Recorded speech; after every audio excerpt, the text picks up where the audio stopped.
In a contest of unpredictability, Alternativa Games would be first and the weather would be second. Well, this is not exactly a weather report channel, so I'm not gonna talk about that. But Tanki Online or Tanki Classic, these two games, from what I've seen, are working in completely different ways. They're being developed and updated at the same time. They come from the same development team, the Alternativa Games, but why are they so different? That is the question on everyone's mind right now. I mean, when I look at Tanki Classic, I think about the development team and I'm like, they're not too stupid, are they? But when I look at Tanki Online, I'm like, they're not too smart, are they? And I don't get this whole contradictory behavior. Because at this point in time, you can definitely tell that they're not like oblivious or stupid to the extent where they don't know what's right.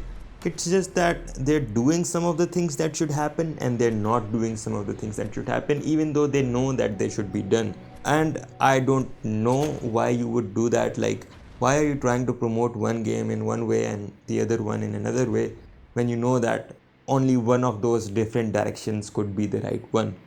I know this sounds kind of confusing. Play this video or that past 30 seconds like 5 times if you will. But everything that I mean to say here, I believe most of you will relate. Because here's the thing, I'll just explain this whole idea with an example. This very recent patch update 799, I believe it was. So this update had a lot to do with different damage outputs of turrets and their reload times and so on and so forth. And one of these things that caught my eye in particular was the way Izida was updated.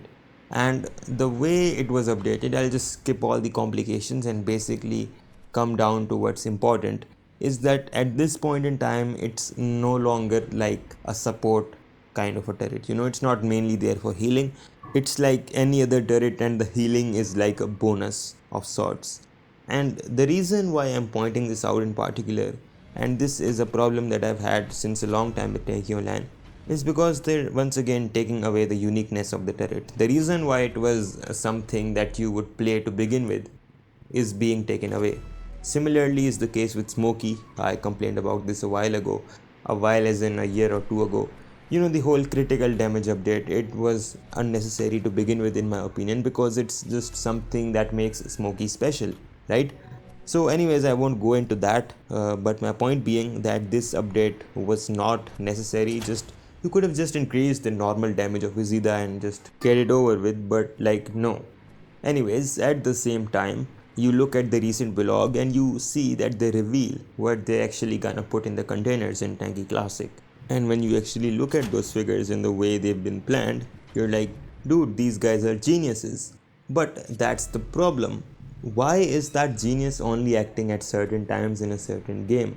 Why are they deliberately doing experimental updates in Tanki Online when they very well know that it's not been working since 10 years or so? And I'm not here to demotivate anyone. You can experiment with your own game as much as you like. I have no right to say do this or do that. But if you see that Tanki Classic is succeeding because we're listening to the players and we're doing the things that they want us to do, then you could just, take the easy way out and listen to the players. Even in the case of Tanki Online, I'm not talking about listening to the people that say turn Tanki Online how it was 10 years back. No, the people that enjoy the current Tanki Online with the new overdrives, with the new drones, with the new all of the things, listen to them and just listen to what they're trying to say.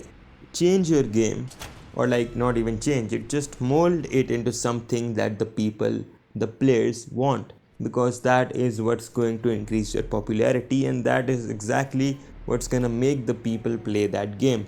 When you look at the gameplay, when you look at the updates, when you look at the understanding between the ideas of Tanki Online and Tanki Classic, you see a huge difference, which should not exist because it comes from the same developers and it's working at the same time. It's not like one is from 10 years ago, not talking about the concept, talking about the current development. Not like it's from 10 years ago and not like one is from 10 years in the future. It's all happening at the same time.